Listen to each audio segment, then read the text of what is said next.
Hi YouTube channel, तुमच्या सगळ्यांचं स्वागत आहे माझ्या यूट्यूब चॅनलवर। तर तुम्हाला एक सांगणार आहे मी, आपल्या मशीनची काळजी आपण कशी घ्यायची। तुम्ही पाहू शकता माझं मशीन खूप जुनं दिसतंय, कारण की ते जुनंच आहे आणि ते चालायला एकदम फास्ट आणि एकदम परफेक्ट आहे। त्याच्यात काहीच बिघडलेलं नाही अजून, कारण की मी माझ्या मशीनची तेवढी काळजी पण घेते। तुम्ही पाहत असाल ते सगळं जुनं दिसतंय, म्हणून ते जुनंच आहे, पण ते एकदम व्यवस्थित चालायला एकदम खूप छान आहे। तर मेन आपल्या मशीनमध्ये काय राहतं माहिती आहे का, आपल्या मशीनची साफसफाई। आपण पहिले आपल्या मशीनची साफसफाई करावी लागते। मेन पॉईंट कुठे आहे साफसफाई करायची, हे जे पूर्ण धूळ दिसतंय ना, ते साफ करून घ्यायचं आहे। मी ते आज साफ केलं नाही, कारण की मला बनवायचं होतं, व्हिडिओ बनवायचा होता, त्याच्यासाठी मी साफ केलंच नाही आहे ते म्हणून। तर हे पाहू शकता, हा जो आहे ना आपला पार्ट, हा ओपन करून हे सगळं काढून याच्यामध्ये दोरा फसलेला राहतो तो काढून घ्यायचा। त्याच्याने सिलाई आपली व्यवस्थित येत नाही। जर त्याच्यामधला कचरा जर काढला ना आपण, तर एकदम सिलाई व्यवस्थित येते। तुम्ही पाहू शकता हे आता थोडंसं ढिलं झालेलं आहे, तर याच्यामध्ये दोरेसुद्धा राहतं। हे पूर्ण काढून आणि आपल्याला ते डबल लावून घ्यायचं आहे। माझं साफसफाई केलेली आहे मी याची, म्हणून मी काढत नाही, पण तुम्हाला सांगते।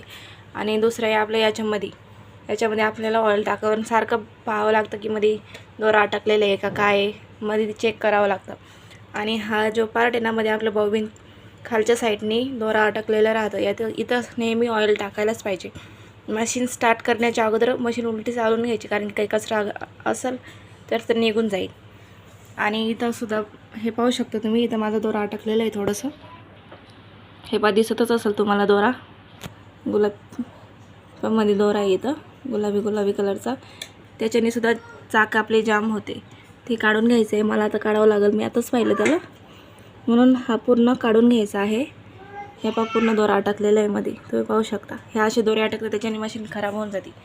तर हे दोरे सगळे काढून घ्यायचे। मशीनला ऑइल रोज सकाळी बसण्याच्या अगोदर ऑइल टाकायलाच पाहिजे।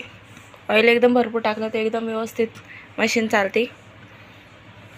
तर आपल्या मशीनची काळजी आपणच घ्यायची। जर कोणाचं नवीन नसेल, त्याला सर्व्हिस करायची गरज असेल तर वर्षाने एकदा सर्व्हिस केलं तर खूपच छान आहे।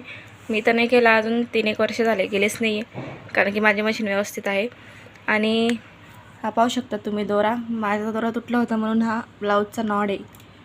मी ह्याला घरीच लावलेला आहे, कारण की सारखं ते तुटत होतं, म्हणून मी हा लावलेला आहे। भरपूर दिवसापासून आता चालूच आहे। आता मला पण ते दोरा आणूनच घ्यावं लागेल। तुम्हाला जर नसेल भेटत तो दोरा, तर आपण ब्लाऊजची नॉडसुद्धा लावू शकतो। जवळून पाहू शकता ते ब्लाऊजचं नॉड आहे, एकदम बारीक आहे। तुम्हाला व्हिडिओ कसा वाटला, आवडल्यास लाईक करा, कमेंट करा, आणि अजून तुम्हाला माहिती पाहिजे असेल तर व्हिडिओला सबस्क्राईब करायला अजिबात विसरू नका।